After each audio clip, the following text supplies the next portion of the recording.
Hello everyone. In this video, we will try to do an hardware programming as like previous experiment. So we are using 8051. In that, we are going to use your port to access your inputs and as well as give your outputs.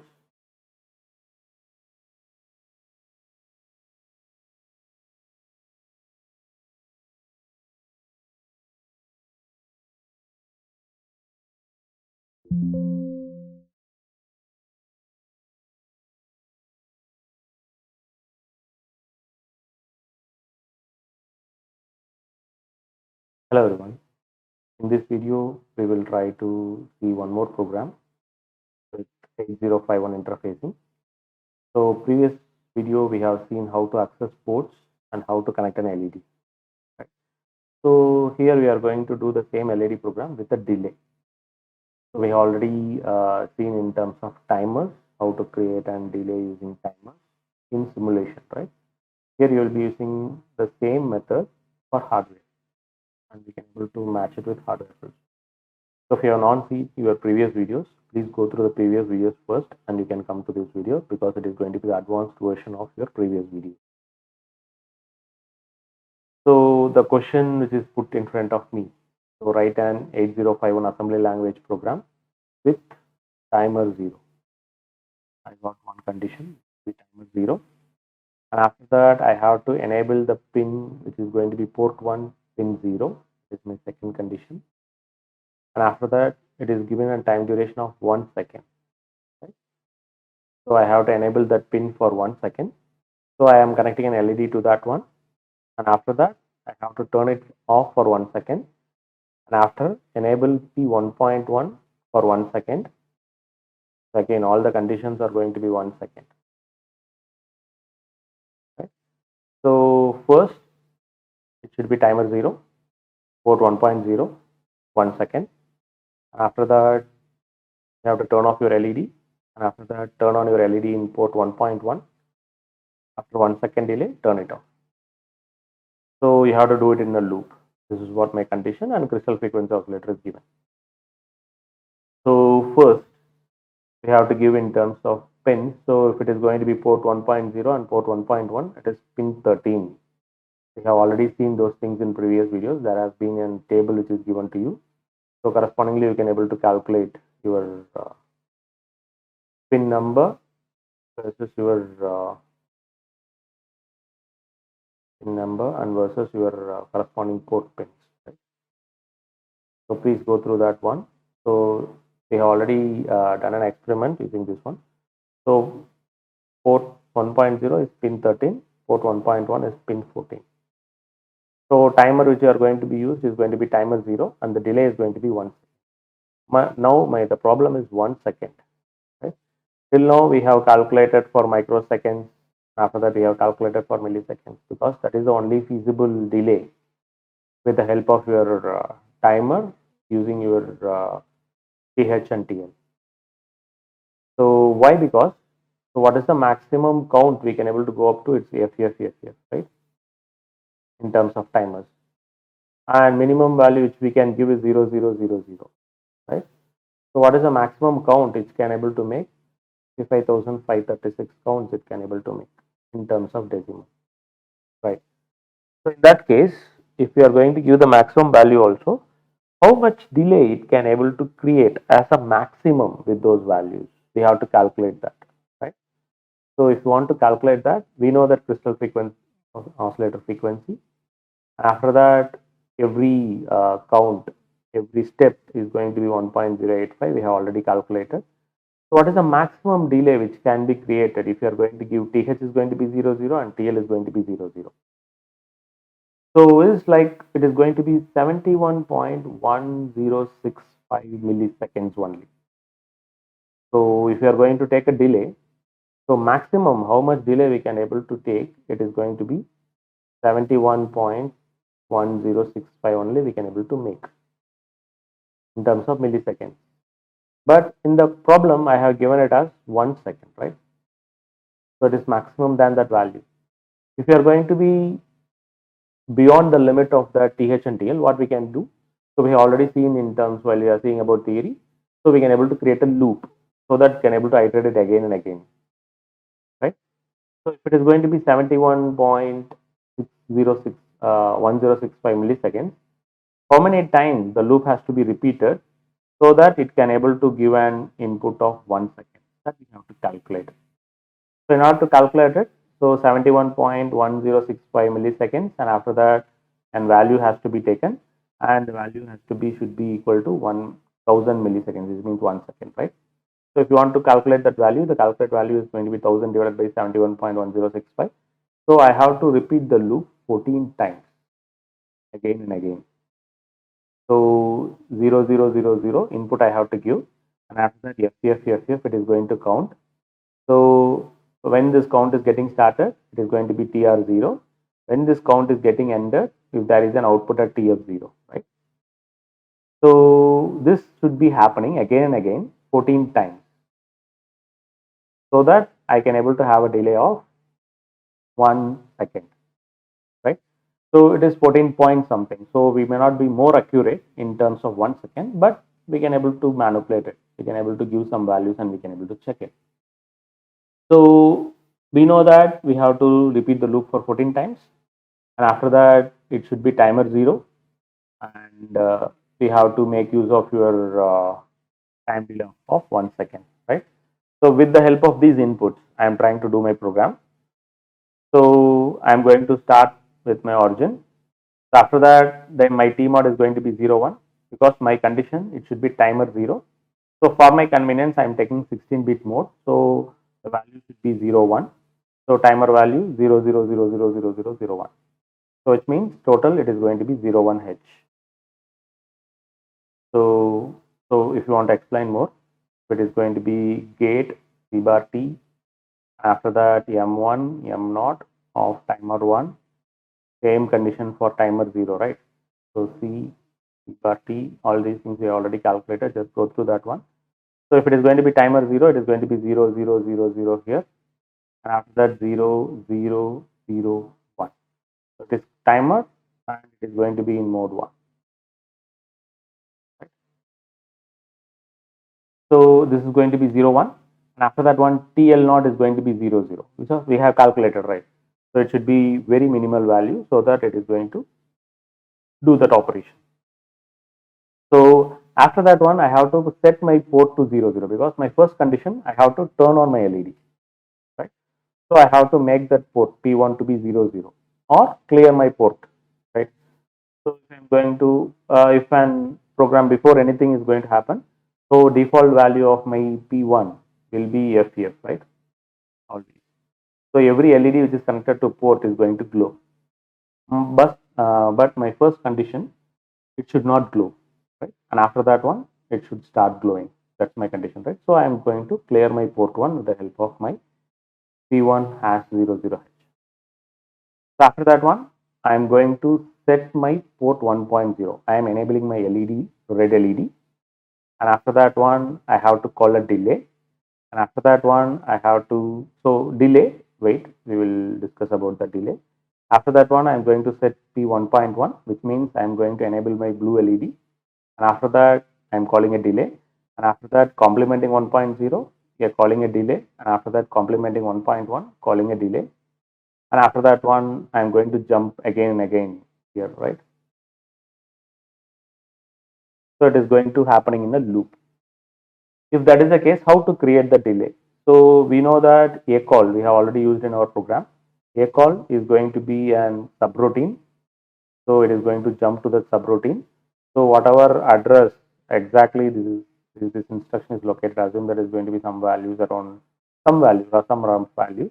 So this is going to be moved into stack. After moving into stack, this ISR will be executed. Whenever it is going to find its return, so the next instruction is being called. So 2001 is being called, something around it. It's a rough value, it's not an exact value. So what is this interrupt service routine? So we have given in terms of delay, right? So this is the interrupt service routine, so which is going to be here, right? So it is a continuous program. So I am having a delay here. So I am having a return statement here. So after executing this, it is going to jump back to the next memory location. So why I am giving 0D? Because I have to repeat the loop 14 times. 14 is in decimal. So if you are going to convert them into hexadecimal, it is 0t, right? 0th. So I am putting the value of 0th in R1. And after that one, I am going to set my T or not, which means I am starting my count in my timer 0.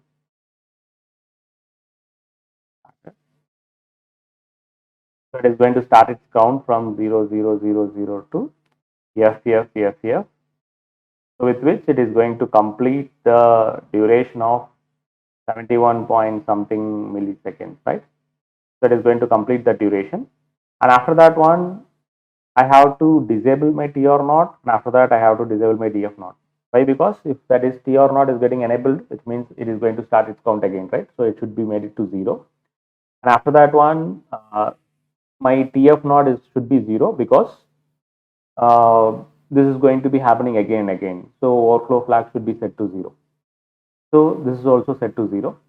So after that one, DJN what it will do, it will try to decrement my R1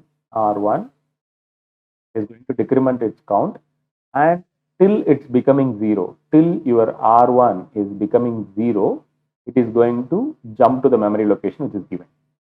So R1 which I have given is going to be 0D, right? So at this point of time, it is going to be decremented to 0. Right? So it's just comparing. So whether it is equal to 0, 0, oh no, it's not equal to 0, 0. So it is going to jump to max, right? So this max is here. So it is going to jump here. So again, it is going to set its T or not. And after that, it is going to jump its loop.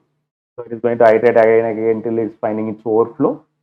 So after that, disabling my T or not and TF not. And after that, it is going to come back here. So my R1 presently is 0 C, and after that it is again it is going to decrement it, so it is becoming 0 B. So like this, the repeat loop has to repeat till it's becoming 0 0. So we should not decrement R1 because the inherent characteristics of DJZ0 is always it will decrement its register which is given along with that one. So it is going to decrement its register itself. We don't have to decrement it. So whenever it is finding return statement, so when it is getting completed, when R1 becomes 0, so it is jump to the next instruction, which is return. So when it is finding its return, it is going to check its stack. So stack is got with a new value, so it is going to take that value and it is going to jump back here. Right? So after that one, it is going to enable my port 1, and after that it is going to enable by port 2. Like this, it is going to jump again and again. Right? So depending upon our convenience, we can able to shift. So my question here is going to be enable port 1.1, after that turn it off. Yeah, if that is the case, I have to first enable my set byte P1.0. After that, I have to call delay, call delay.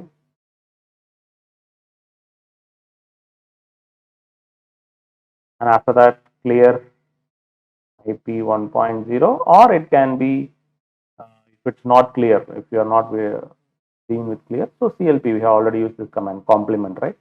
So I can use clear statement also, or I can use complement statement also. I can complement it, I can able to use it. So like this, here I have made an logic so that first my port 1.0 will be on, after that port 1.1 will be on, and after that complementing, right? But in question, I have little changed the logic. So you can accordingly you can able to shift the logic and you can able to do. So always you are going to call the delay to make 1 second delay. So I think it is clear for you while you are getting inside.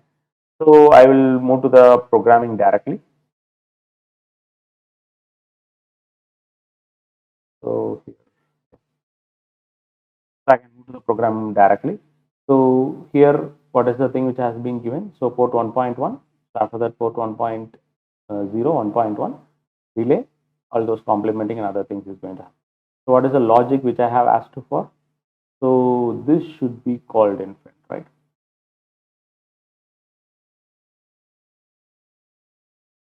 So port 1.1 call delay, and after that, clear it, right?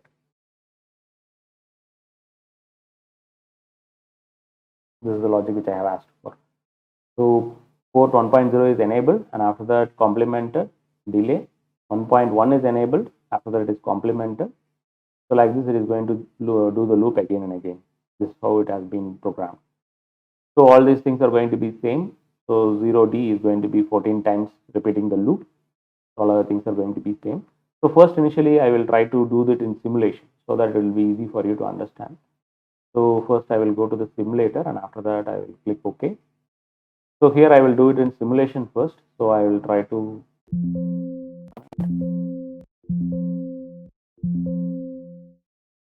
So I'm running this one. So I'm going to open this one. So see here, what is the thing which I am giving? So if it is going to be port 1.0, if I'm going to set up on port 1.0, so port 1.0, 51.0, right? After that, I have to press enter. After that one, click it. So here, you can able to use two ports.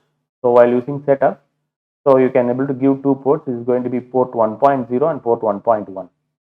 So till now we have used only one port, right? But here we need two ports. One is in blue and one is in green. That is how I have given. So for making it more visible, I will make it as red. Okay. So here you have to make your max value to be 1, or you have to display your bit to be in terms of display type to be bit, because we are making to 1 to 0, right? Sometimes it will be, if it is analog value, it will be around 255, right? Don't go for 255, just go for 0 to 1 transition. After that, we can close this one. So after that, we are going to run the program and we are going to check we can able to get the result or not. So it's running. Yeah.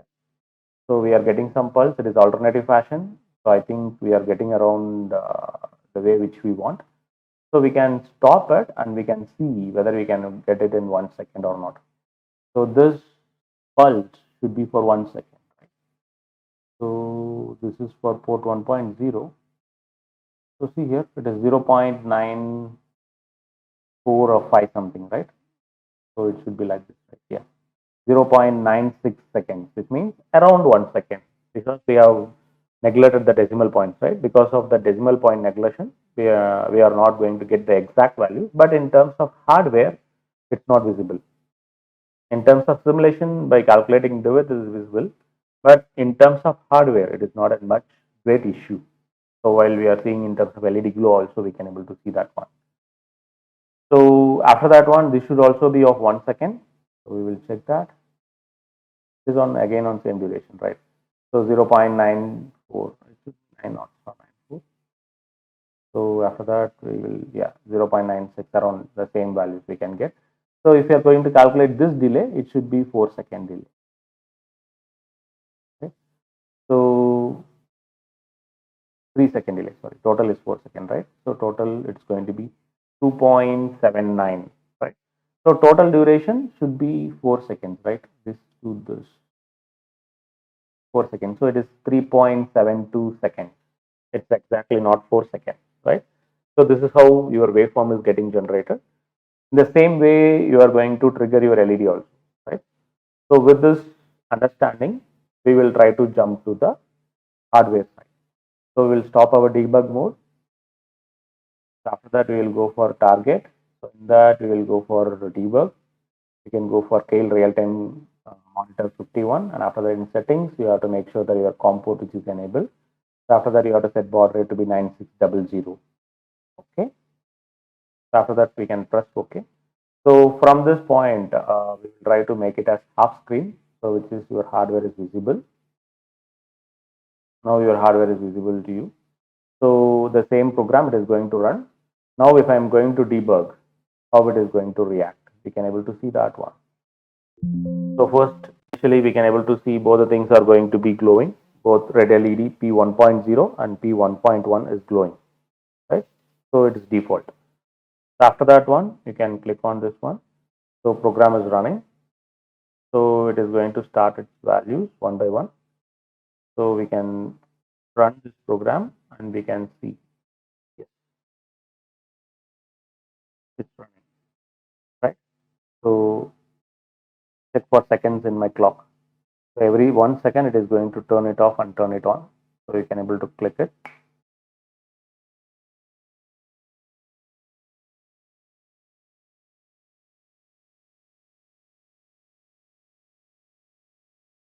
So it is going to be clocking for every 1 second.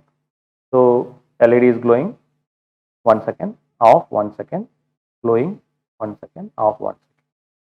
So like the way within 4 seconds, it is going to complete its cycle, right? So with this, we can able to most accurately calculate our timing, and we can able to give that to our hardware also. So red LED and blue LED is going to glow for 1 second and turn it off for 1 second. Like this, we can able to make for any number of logics.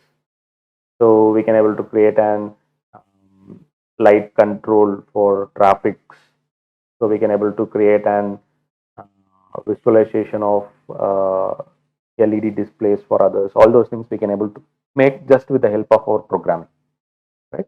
So the time duration is going to be most accurate. So here we are going to make use of our timer 0, mode 1 for these kinds of configurations. So make sure that you are getting that 1 second. So it's not accurate because of the decimal point conversion, but in terms of hardware, it is not visible. We can able to see here, right? So it's 1 second, it's blinking, right? So because it is 0.1 something, so it's not going to be much deal in terms of hardware here. But for most accurate systems, we have to make it more precise. But as of now, for LED glowing, it's more than sufficient for us. I think you have learned something today. So we can able to see the forthcoming things in forthcoming videos.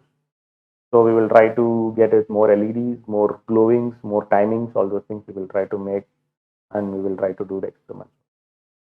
Thank you for your patient listening.